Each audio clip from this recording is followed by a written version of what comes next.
DJ Event Planner will change the way you manage and run your business. Streamline all of your procedures and software into one easy-to-manage system.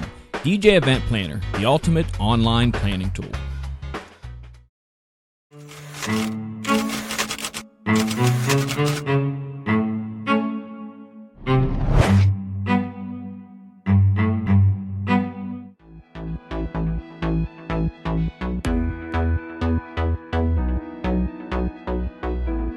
Tonight's DJNTV show is sponsored in part by Electro Voice, DJ Event Planner, ADJ, NLFX Professional, Promo Only, Newmark,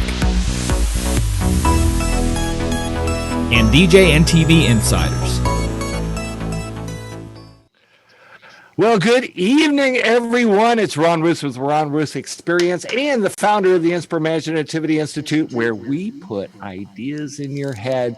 Welcome to another edition of Ron Ruth Presents. I am so excited that you decided to join me this evening, and I'm even more excited to introduce you to my very special guest this evening.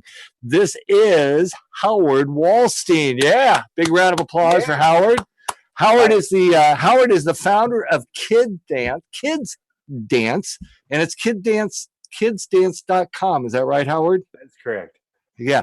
And I've known Howard for 2 minutes, and he's a heck of a guy. I can tell you right now, actually, no, Howard and I go way, way, way back. I think we met years ago at a Mobile Beat conference, most likely, and hung out for a while and talked. And I've always been amazed at how you operate your business. We're going to talk an awful lot about that.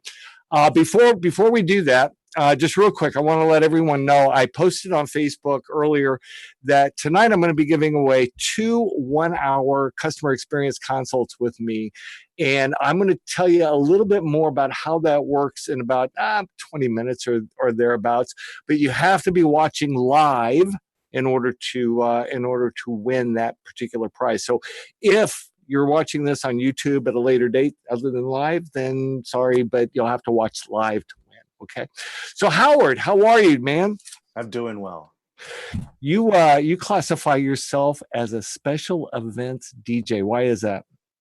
Well, ultimately, my favorite events to do are public events that are paid by public organizations. So I'll do big events for like the Minnesota Twins, the Minnesota Vikings. We do amusement parks here called Valley Fair, zoos.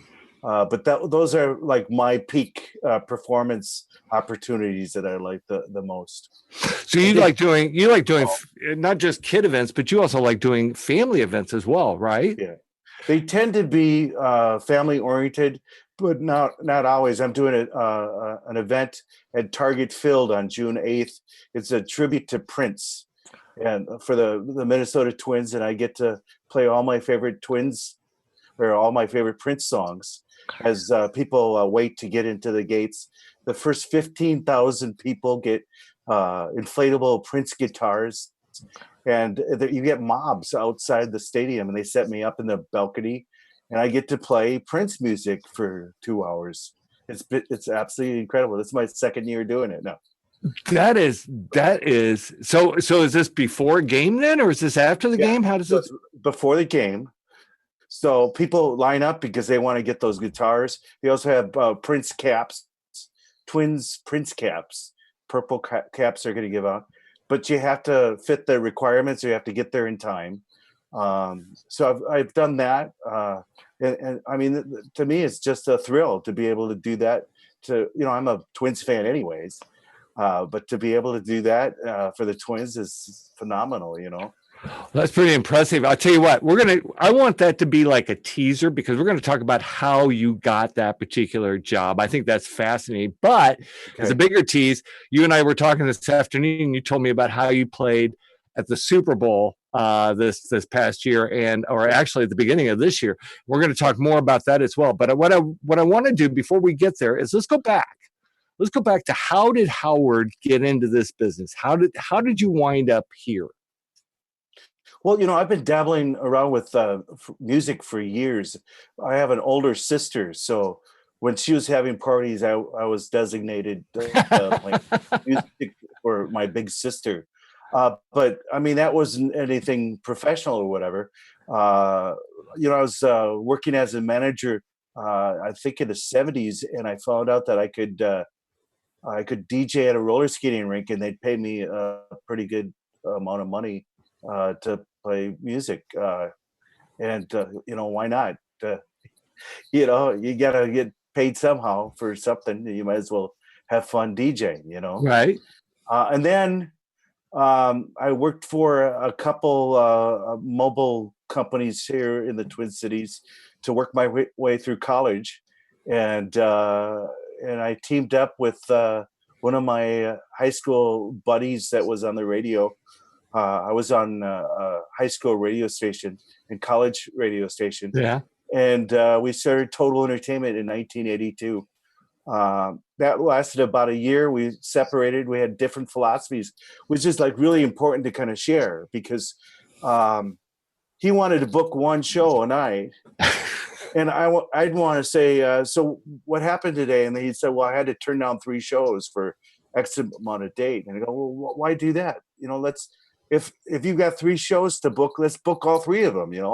I'll find somebody, do it. I'll train somebody. And he goes, no, I just want to book 1 show. And so we had this difference of opinion. He finally decided to book 2, but then when he wanted to book 2, I'd say, let's book 4, and that's kind of how, to me, that was really important. I went to school for advertising. And I thought, the ad companies are interviewing me. I might as well do this a little bit longer. This is kind of fun. Let's see how this goes. And the rest is history. I never looked back. So I've been DJing full time since 1982. At first, I didn't book the shows. That partner did that. And then he left. He walked away, and in 6 months, I had to start looking at my calendar and go, okay, what am I going to do in 6 months? So where did you spend most of your time when you were teething on DJing? Was it at the roller skating? Was it high school parties? Was it corporate? Was it weddings? What were you doing? So I went from skating. Skating was cool, but they didn't pay very well. They paid better than the typical manager job. But I was doing frat parties. I was doing anything that I could lay my hands on. But the first thing I thought of was, let's hook up with some of the radio stations. So the big station here in the Twin Cities for years and years was KDWB. So I hooked up with KDWB. Back then, they weren't all owned by the same company. And then quite honestly, I dabbled. They didn't want to give me exclusive rights sometimes. So I was doing 2 or 3 different radio stations. So one night I'd go out as the oldies channel, Cool 108. The next I'd go out as the adult contemporary DJ. But they'd refer me gigs, and I'd do a good job for them, and I'd even play liners and whatever for them, class reunions. I got into the bar scene first. I think that was where I kind of cut my teeth. We were doing probably 8 bars a week. Some of them as many as 6 days a week. I hired a lot of my old high school DJ buddies, college DJ buddies, and that was it. And how I kind of ended up going it towards kids events was the bar owners were some of the hardest people to deal with. Oh God, yeah. Oh my gosh. They'd hire you because there's nobody in their bar. You'd pack them in after a few weeks. And then they said, I don't need you anymore. You're paying, I'm paying you way too much. They'd go with somebody else and they'd come back in and they go, nobody comes here anymore. And I thought, so, after doing that 2 or 3 different times at different bars, I said, if I could make the same kind of money that I did at the bars, doing kids events. I wanted to do that. And at the time, I had just gotten married. I had a baby. And and it's a type of thing where, you come home at 1, 2 o'clock in the morning smelling like liquor and beer, or liquor and cigarettes or whatever. And that's kind of where we started taking off. About 1998 was when we started Kids Dance. We reevaluated our company. I thought, back in the day when we were doing mobile DJ companies in the 70s and 80s, we came up with cool names because we wanted to be cool, so my company was Total Entertainment. The only problem is that, when Total Entertainment started, then there was Ultimate Entertainment, there was Simply Entertainment, there were all these companies, and people couldn't remember who they hired for their DJ, And taking my advertising experience, I thought, well, let's really narrow into the concept of kids and call it Kids Dance. And when I started doing mail outs and whatever, the funny thing about it was people that I had contacted earlier, when I sent them a mail out that said Kids Dance, I said, and our tagline was America's interactive DJs for kids. So I have like the Taste of Minnesota call me up and they go, oh, it's so cool that we got a company that does kids events. Who would have thought that? And you'd come to the Twin Cities, you'd come to St. Paul. I go, yeah. So just by calling it America's Interactive DJs for Kids, I think people were really into the national scene. It was kind of a, hey, this is kind of cool, So they thought, wait a minute. So it took me a moment for that kind of to register. So what happened was, by calling it America's Interactive Company for Kids, they thought you were coming from someplace other than where you were, right there in their neighborhood. Yes. Oh, that's clever. And the other thing is we created a brand. So it's a type of thing where over and over and over again, when we do elementary schools and junior high schools and whatever, they came to know the name Kids Dance. And my ultimate concept was I wanted to be cool enough to have it a cool product, but I wanted to have it family friendly enough for people to say, wow, that was pretty unforgettable. That's something I want. And years later, we'd have to do cease and desist orders for companies because they use the name Kids Dance. We're having a Kids Dance. And they do that on purpose, like Mall of America here in the Twin Cities would use, they on their commercials, they'd say, hey, we're having a Kids Dance for Halloween, And so you were taking on big companies like the Mall of America and saying, no, you can't do that? Well, they'd hire me for an event, and they thought that was cool, and we did such a good job. They hired me back. But so you know how it is. It's in institutions. Somebody else comes along. You make good friends with people. Somebody else comes along. They let that person go, and they hire somebody new. And they go, well, let's just hire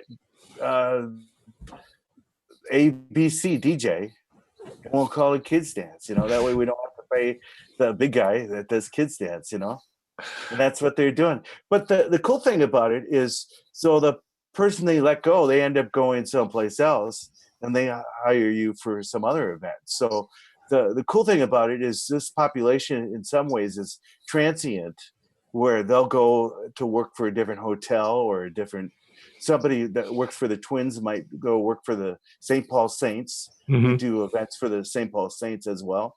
I don't do very many non-compete clauses with these organizations. If they hire me, I will go and do a number of events. And ask me how many shows we did last year. Hey, Howard, how many shows did you do last year? We did 700 events last year. Holy cow. 700 events? Yes. So from everything from public appearances to private parties, bar and bat mitzvahs, yes? Yes. Schools? Minneapolis, St. Paul, yeah. Wow. You know, How in the world do you keep up with 750 events? well, I have a good staff. You'd have to have an incredible staff. Yeah, good staff, and then I also have some backup staff. So it's like for October, we probably did 105 events for the month of October. The month of Halloween, we probably did 50 events for Halloween. Wow. And we're doing everything from grocery stores. We do parades, anything that you can think of. And you know, the idea was kind of started that, okay, let's split the group into low end and high end. So high end, we might do $2,500, $3,000 bar mitzvah. A low end, we might do a party for 1 hour for $350, you know. And the bulk of our events, you know, people, when they think of DJing, they think of, okay, well, you DJ Friday and Saturday, maybe Sunday, right? Well, in the summer, it's literally all month long. It's Monday and Thursday. You know what I mean? So you're doing, I just came off, we did 12 events last week. But they're spread out throughout the week, you know. But the cool thing about it is you can do the high end, you can stick to your guns on charging what you want to charge, right? High end, because you got the low end to pay your bills, you know what I mean? Right. So hang on just a second here, because I want to talk a little bit more in depth about what it is exactly you do at some of these events. But if you're just joining us, welcome. And my special guest is Howard Walstein, who is actually the owner of a company called Kids Dance. And we've been talking about the 750 events he does every year. And we got more ground to cover. If you're also just joining us, I am going to be giving away in a little bit two 1 hour customer experience consults with me. This is like a $250 value. And here's how it's going to work. You've got to be watching live, of course. After this live presentation, the contest will end. And the way this works is really simple. Just ask a question on either Facebook or on YouTube that is relevant to the conversation that we're having. And we're going to get to those questions here in about 15 minutes. We'll start asking questions. Now, Howard can't see who's asking the questions, only I can. And the way this will, It's probably good. Yeah, it's probably good. And the way it'll work is that Howard will pick out which he thinks is the best question. So make sure your question is really, really good, because Howard's going to be judging this little contest. Okay, so Howard, real quick, let's talk a little bit, just briefly. I mean, I realize we're a little short on time. I mean, not short on time, but I mean, we don't have a 2-hour program here. Right. But just, if you would, tell me what happens at one of these events. Just kind of give us a thumbnail of can you paint us a picture of what usually happens at one of these events?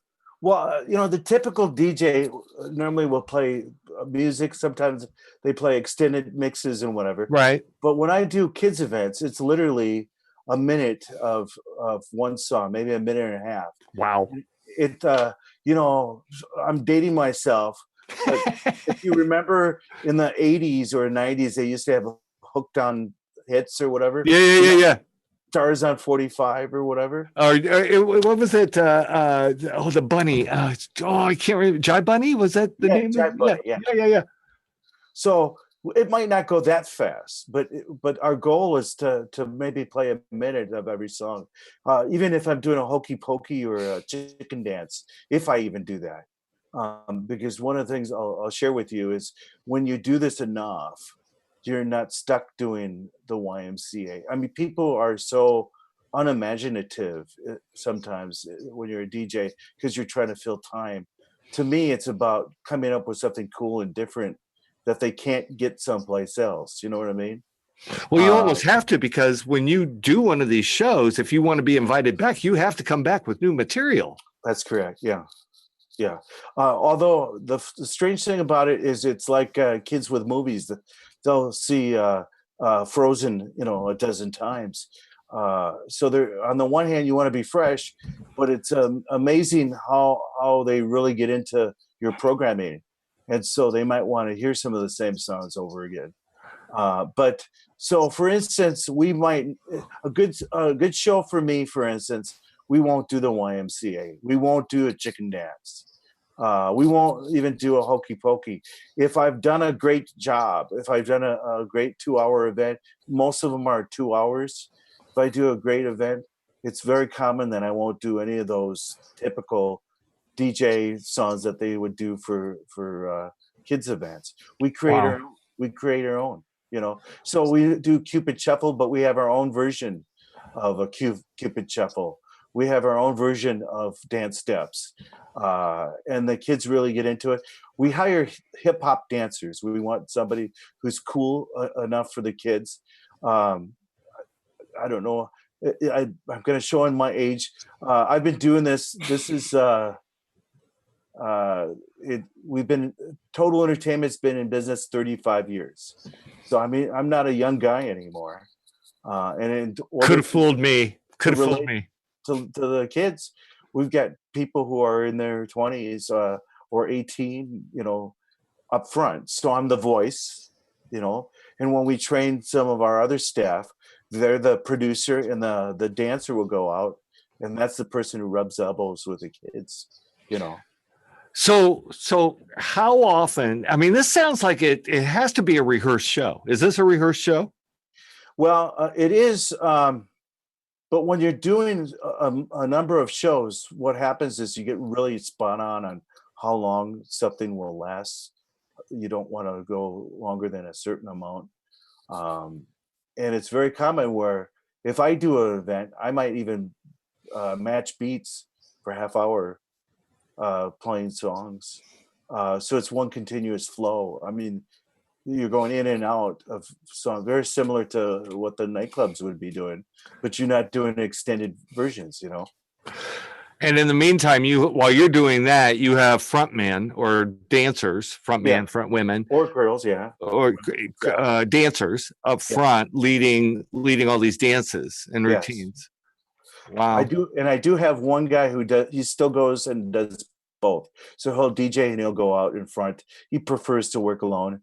And that works good because if there's somebody who doesn't have as much of a budget, maybe I can filter him in that as well. But you know, the irony is a lot of people think, oh well, you're not charging very much for the kids shows, but I know some of these DJ companies, they're pretty cheap when they come to doing kids events.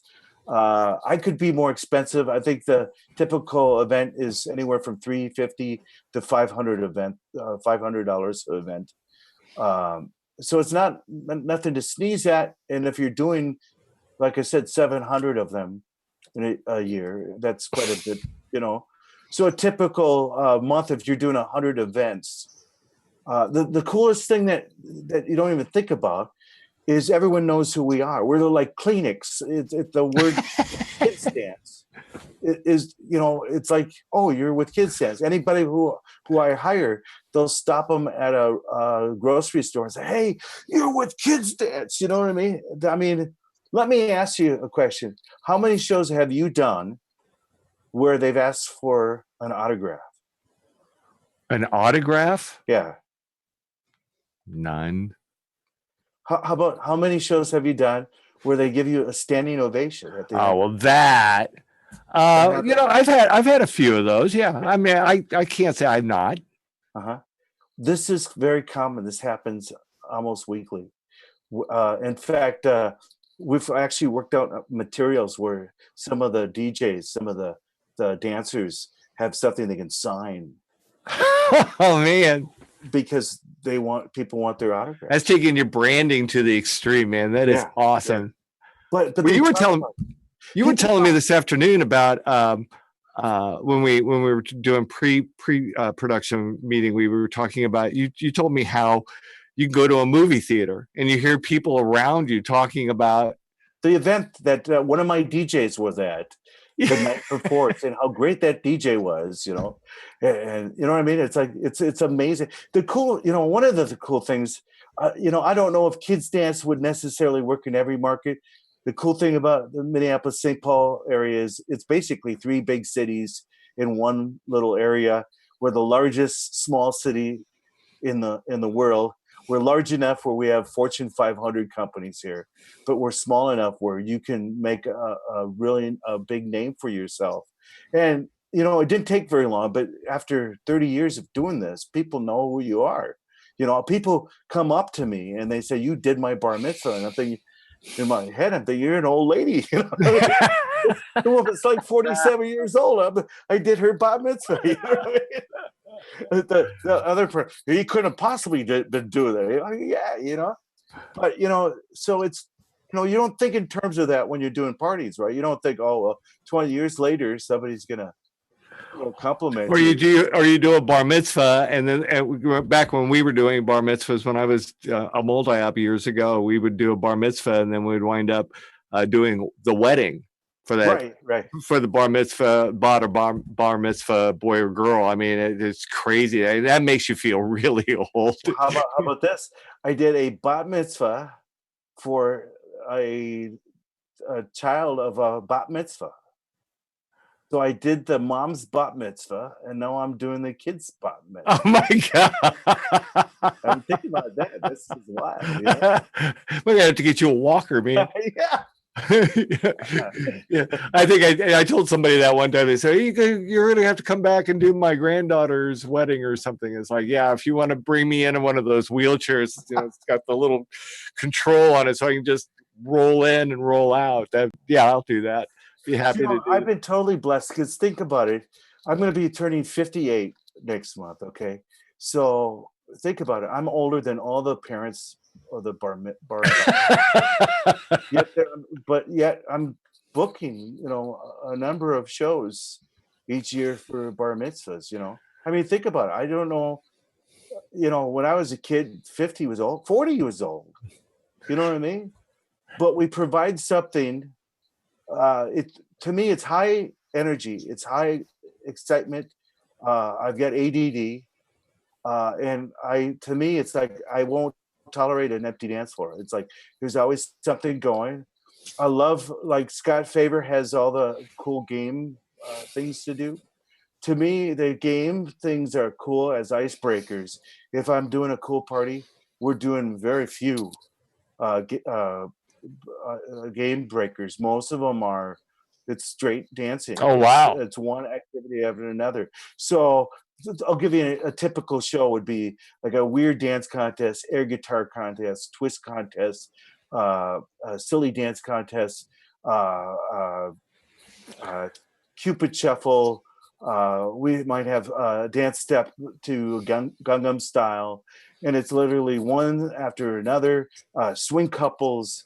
You're playing everything from Rock Around the Clock to Feel It Still, but putting a twist motif on something current. You might do a hand jive to something that's current. You know what I mean? And so you're keeping it modern enough, and you're mixing it up where you're playing everything from Justin Timberlake to Great Balls of Fire. Wow. And then a lot of our songs, people ask me about this all the time. We will edit some of our songs.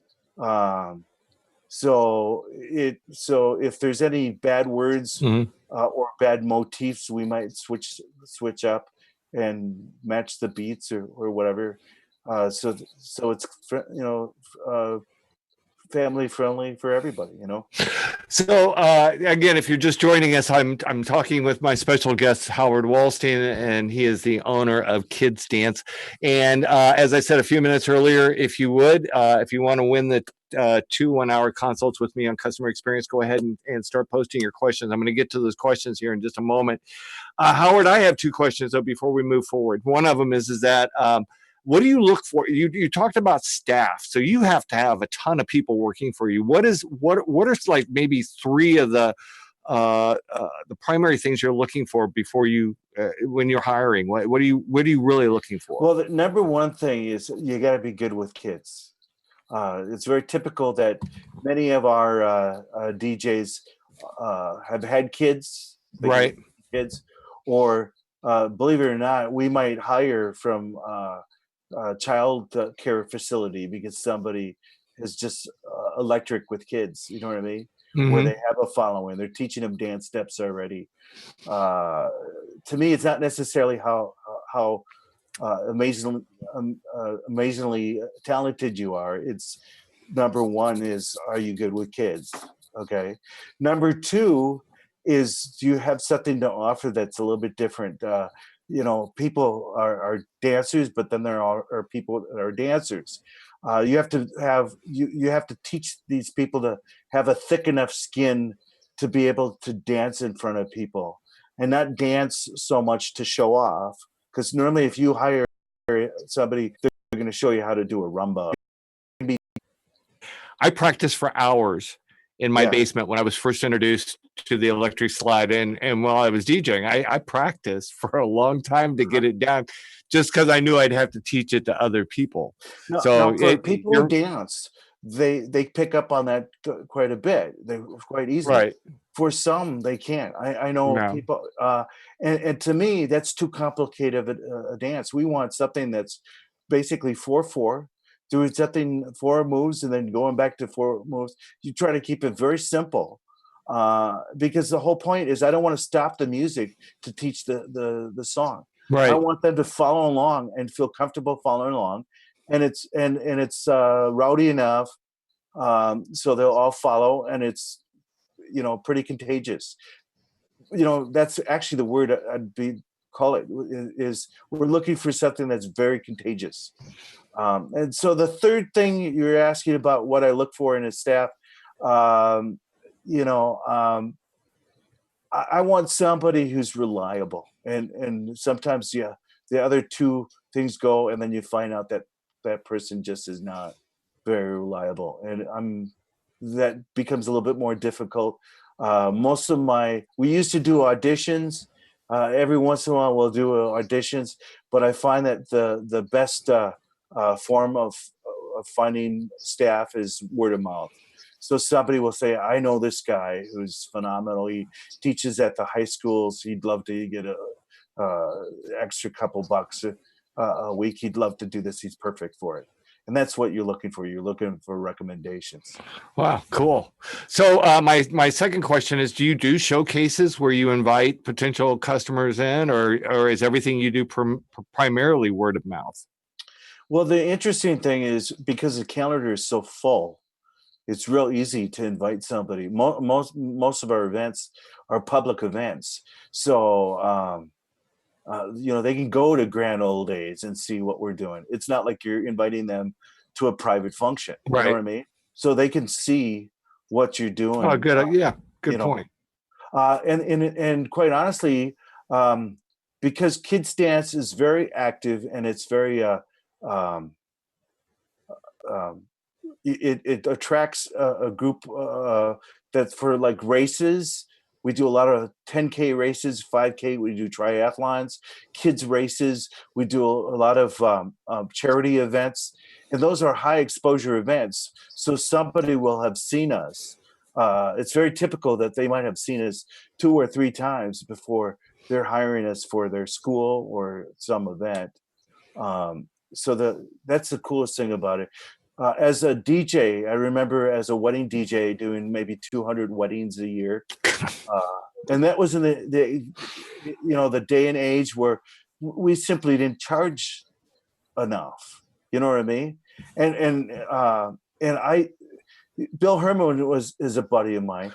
What he did was he just said, let's up my show and do more expensive articulate shows and whatever. And he was able to do that. I was stuck with kind of the lower end. I thought I was charging a good chunk of change, but just simply not enough. And I finally got just burnt out on doing a lot of brides and low end stuff. And I decided to let I still do weddings. We still do some, but my staff does those. They like to do those. I prefer. I don't want to be a jukebox. I want to do something where it's high energy. I want to go in there for an hour, dazzle you, tire everyone out, where their knuckles are dragging, and then they're going, what hit me, man? That was, Make him stop. Make him Yeah. stop. Can't take So it we do, anymore. and we do everything from some 3-year-olds at childcare centers. We have probably 75 New Horizon daycare centers here. We've got kinder care. There's probably 200 events just on childcare centers, and that's not necessarily somebody doing head spins and whatever as a break dancer. We certainly would love to have somebody who's talented who dazzles them, but that's not always necessary either. You have your stars, and those people do a great job, and they kind of give you Right. give you a reference where they go, well, that was pretty spectacular, but the people don't normally start out that way. People are kind of shell shocked when you first hire them. It's like, you want me to do what? I mean, dance in front of kids and you know what I mean? And we have people who I hire that have one specialty. So I got a break dancer that spins on his head, and if I can charge the client for that, I can bring out some of my bigwigs to do that. You know what I mean? I do that. You can't do that? Well, it's so funny on Facebook. People do all the time. They go, "Oh, I'm so good, I don't need a dancer." And I'm thinking, that's cool, but can you spin on your head? I can't. What a marketing! What a marketing slogan to have on your website. We can spin on our head. Better yet, we can make you spin on your heads. So I want to get to some of these questions, and actually, again, if you're just joining us or if you've not done it yet, post your questions on both YouTube and Facebook. And I feel really bad because I have to look away in order to see the questions. Right. So, well, I'm telling the other people. Yeah, it's okay. I'll get their attention while you're doing that. Okay, do this kind of stuff. Look over here. So this really isn't a question. I'm not sure if he wants to have this answered, or maybe a she. I don't know. But maybe you could address this. This individual writes, my problem is I do high exposure events and I never get calls. How do you overcome something like that? Maybe any thoughts? The way I look at it is you got to step up your game. If you're not getting calls, you're not, maybe it's the event. I don't know what kind of events you're doing. But high exposure. But so for instance, I don't know how many calls I get because I did the Twins game, but I tell you what, for my followers, they think it's kind of cool. Hey, he's doing a Twins game. That's pretty cool. He's doing a Prince night for the Twins. That's pretty cool. To me, it just depends on what the event is. But part of it is people are watching what you do. So if you're doing high exposure gigs, if the Vikings feel comfortable enough to hire you, why wouldn't Sally for the Sweet 16 party want to hire you? Well, and something you were talking about something earlier, and I'd like to add, you were talking about how you did things for a radio station. So with summer coming up, we used to do when I was Moldapp, we used to do lots and lots of pool parties in the summer months. I mean, I marketed the heck out of them, because you could do a pool party on a Friday night when there was nothing else going on, or even on a Saturday afternoon when there was nothing else going on. And so what we did was we approached one of the local radio stations and said, we're doing these events. Would you be willing to give us stuff to give away? And they did, and they let us put up a banner and let us actually pretty much represent the radio station while we were doing the party. And we did the drops, just like you were talking about, the tags as well. But if you can get that kind of exposure, this individual says they come from a market where there's only like 16,000 people. If you can get with 16,000 people, surely there's a little radio station somewhere nearby that maybe you could reach out to them and say, hey, what if we were to do pool parties this summer and we go out and represent the station and you represent us? We could do some kind of trade. So put that back up again, because I was talking. What was that? So this is one of the things that Kids Dance is really about too, is marketing. So this is the Kids Dance pool party tour. So we do, I would say, 50 events, maybe 60 events a year. We're doing everything from the Minneapolis Aquatennial Torchlight Parade party. We kind of do it as a beach party. We do pools through maybe 100 different municipalities through the summer. I've got some cities that hire me for as many as 18 events for the year. But so we do pool parties. We do a lot of parks. See, these things are very, very cool. They look much different than a typical DJ might be doing. This last month in February was a lot of daddy-daughter dances and whatever. But we really market to the individual segments. So here's back to school. One of the things I'm trying to do is I'm trying to get a whole bunch of DJs who are interested in working on marketing like this, so we can come to different cities and do this. If Mike is out there, we'd love to. We're trying to work on trying to get out to Houston and do events. When we went into Phoenix, this is the postcard that we used to send out to the schools and some of the municipalities to get them kind of turned on for kids dance. But a lot of pools. Anywhere where there's kids. Let me ask you a question. The funny thing about it is years ago when we used to do weddings, you put down $2,000 for a wedding show. And I never understood that, because it's like back in my day, if I did a wedding show, there might have been 2 DJs. So they might have had, maybe thousands of people, but there's only 2 DJs. Nowadays, you do a wedding show, they're still charging you $2,000 or $3,000, and they got 8 different DJs or 12 different DJs. Phoenix is terrible. I mean, it's like they have, and then every weekend they have a wedding party show or whatever. The cool thing is they're paying me to do an amusement park. Not only am I getting paid, but I'm putting out my brochure out there. I'm using advertising, so when I promote myself, they know it's kids dance. Besides doing the pool parties, we're doing, as I said before, triathlons, a ton of 5Ks, a lot of color runs. And the cool thing is not only are they paying you, but you get to advertise your wear. And unlike a wedding where if you did a wedding, maybe the maid of honor might call you 6 months or 6 years. When I'm doing bar mitzvahs, everyone turns 13. So half the audience of a bar mitzvah is probably going to have a bar mitzvah. Half of those maybe have already had their bar mitzvah. If you're doing 100 kids at a bar mitzvah, that's probably 25 kids who are in the market for a DJ that year to do a bar mitzvah. I mean, the numbers are staggering in terms of doing that.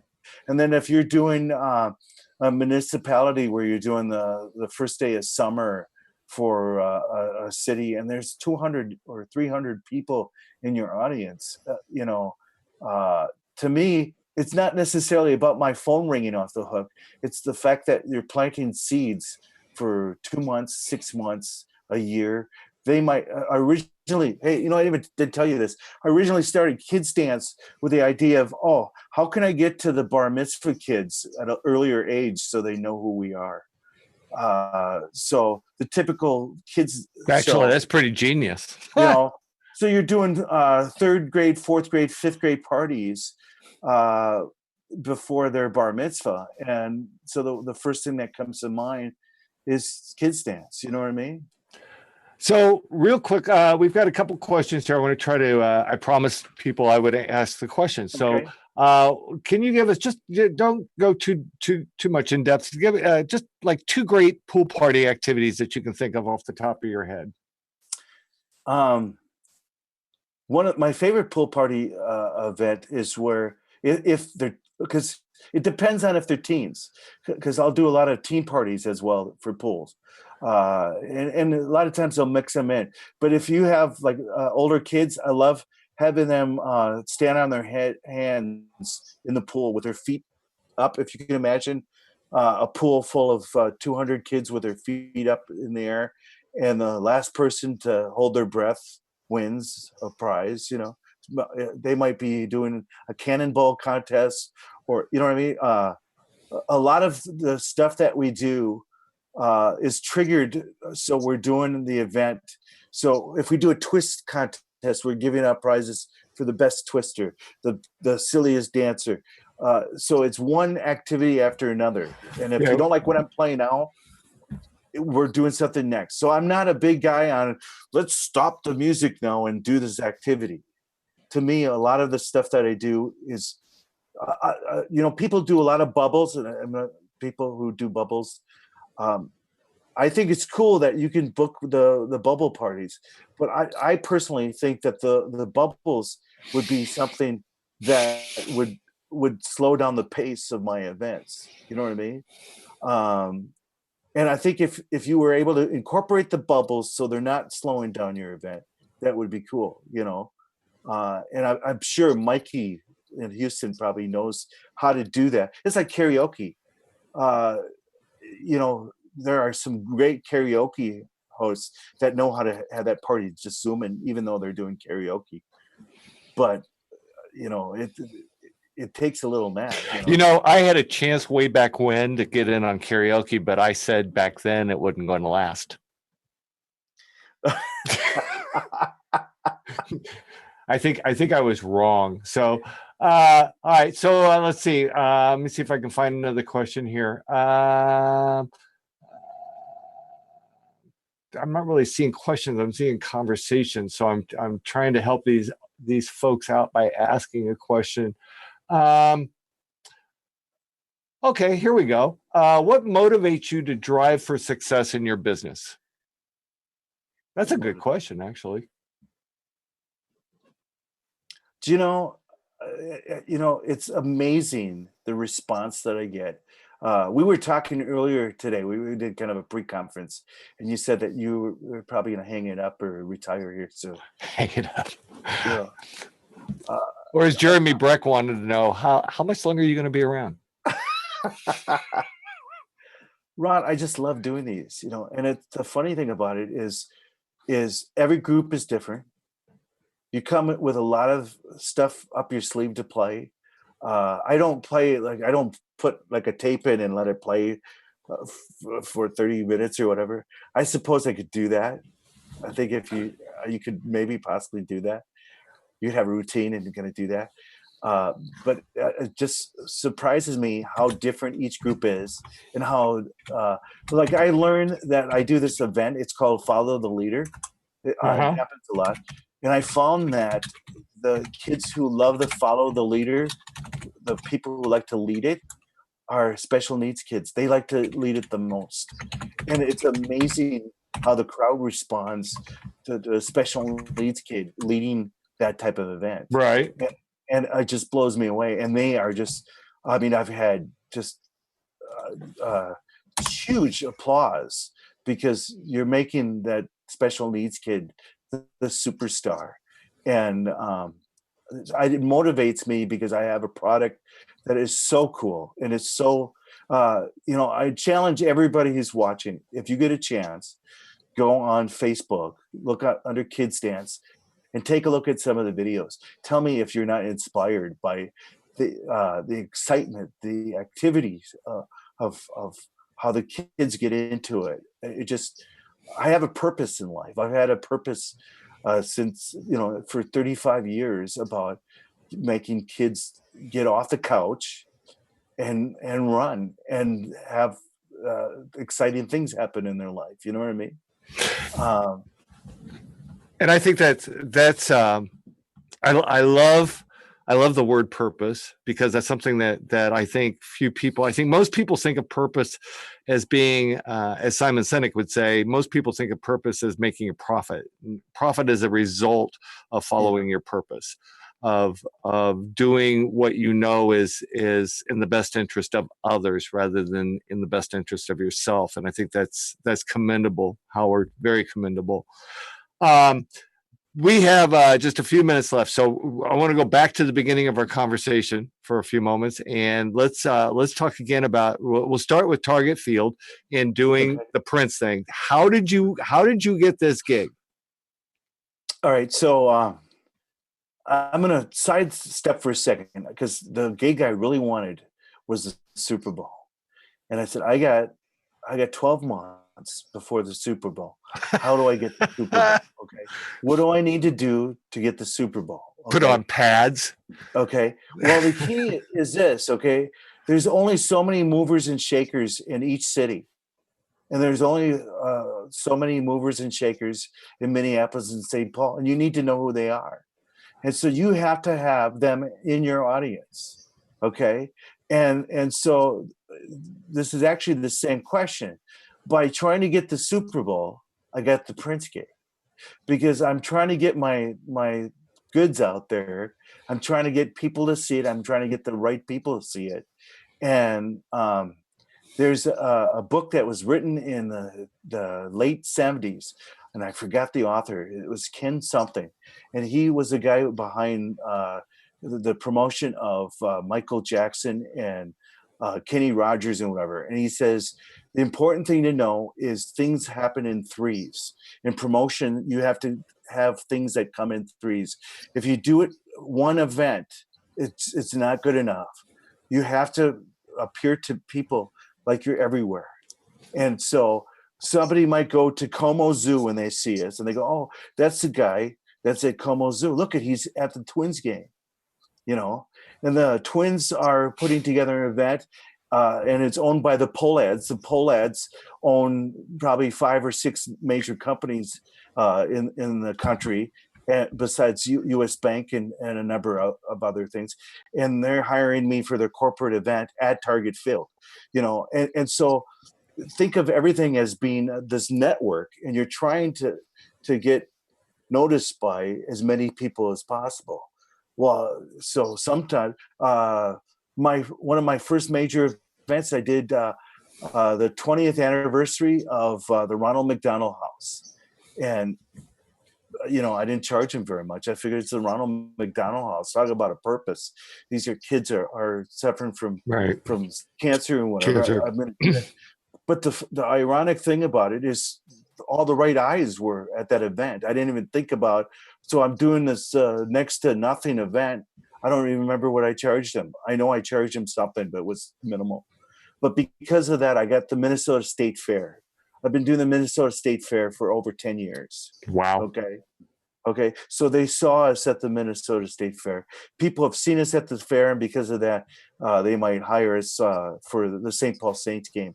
Everything's interconnected, and you're either going to be a player or you're not. And if you're not going to be a player, and once again, the problem I have with weddings, I love weddings. I love the romantic idea of a wedding. But the cool thing about doing kids events and high exposure events is people see you, and you know the ultimate thing is you're on TV. People are covering these events, and I'm on TV news 3 times a year.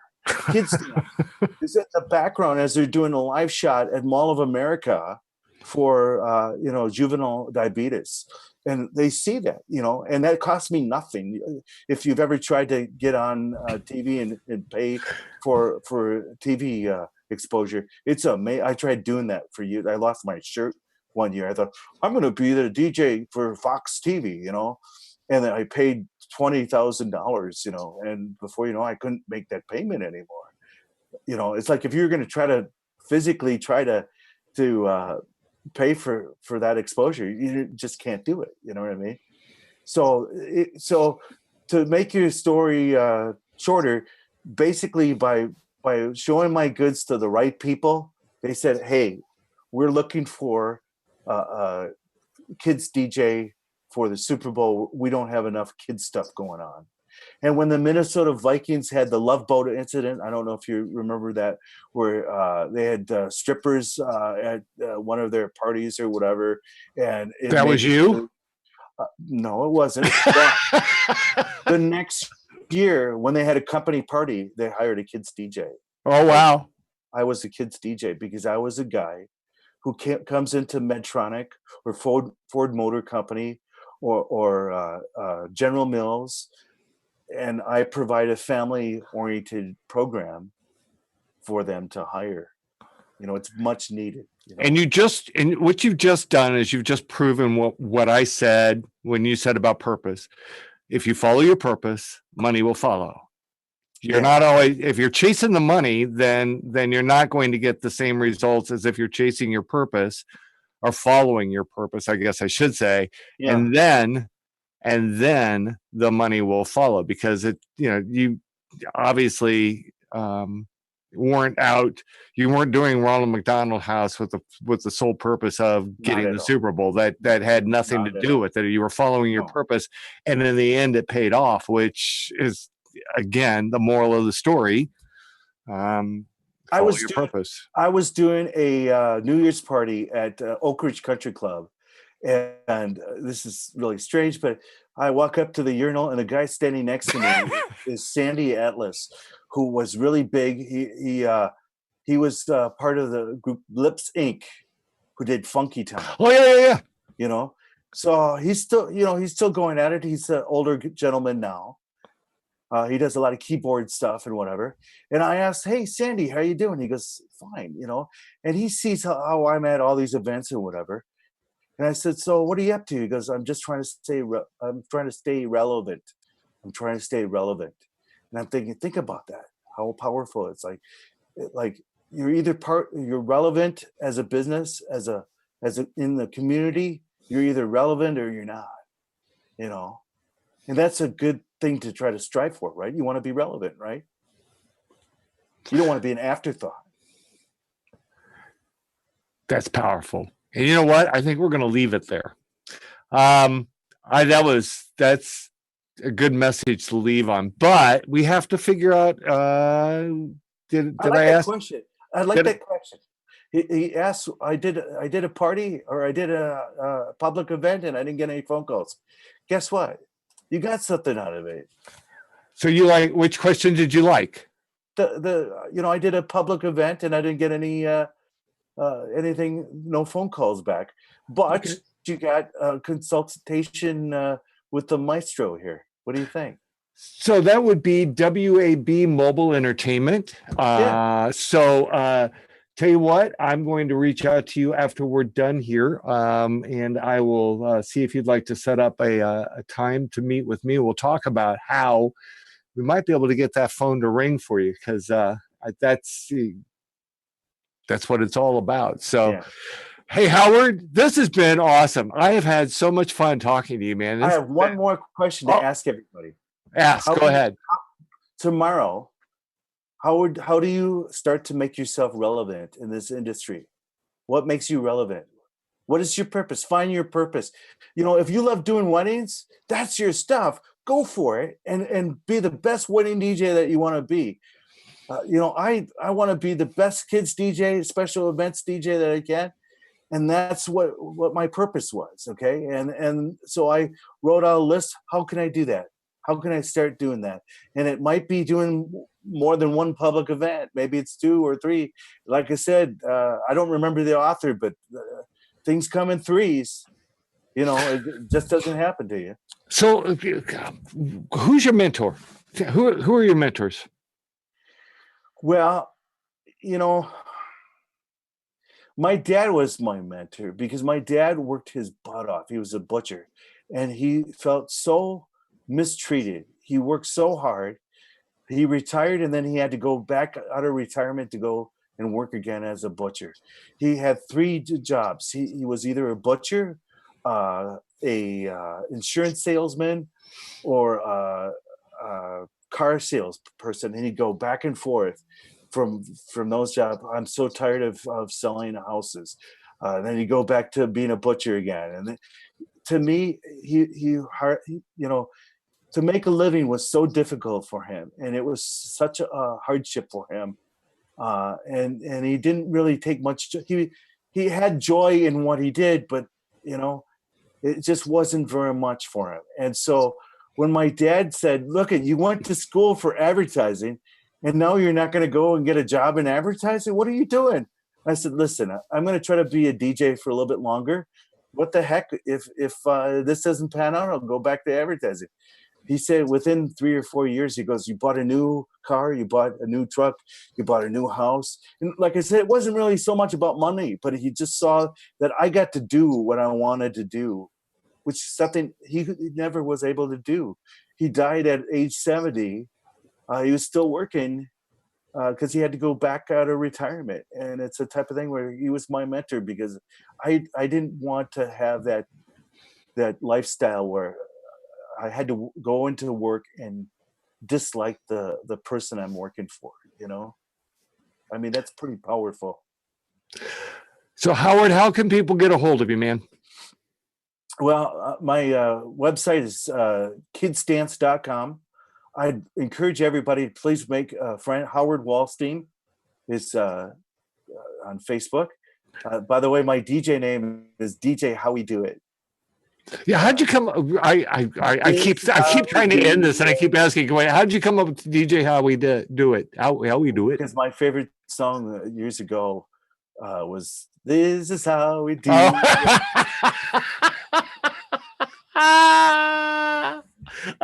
And each time I work, I show this is how I do it. I was trying to figure that out when I saw the email address. It's like, or DJ. I thought it was more like DJ. How did he do that? How did he do that? And I didn't even.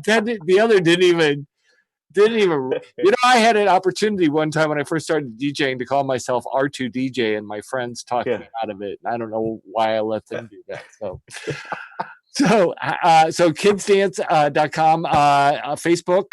Do you have an email address you want to share? Sure. It's howard@kidsdance.com. Howard@kidsdance.com. And I'm Ron, and the Ron Ruth Experience in Kansas City. And you can reach me through the Disc Jockey News. My favorite publication, I'm sure it's Howard's favorite, isn't Disc Jockey News your favorite publication? Absolutely. It's everybody's favorite publication. So you can reach me at Ron Ruth, RUTH, at discjockeynews.com. And I'm going to be back at the end of May, the last Tuesday in May, for another great conversation with, I don't know, we'll find out when we get to it. And WAB Mobile Entertainment, hang tight, because I'm going to be in touch with you here in just a few minutes. Howard, thank you so much for your time, man. I really appreciate it. It's been great having you and being on the show with you. So that's it for me, y'all. Thank you so much. We'll see you next month on Ron Ruth Presents.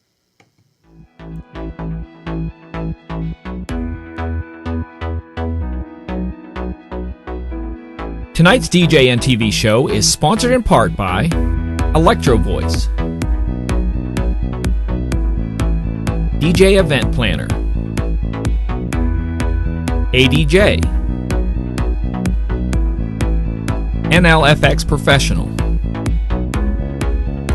Promo Only, Newmark, and DJNTV Insiders.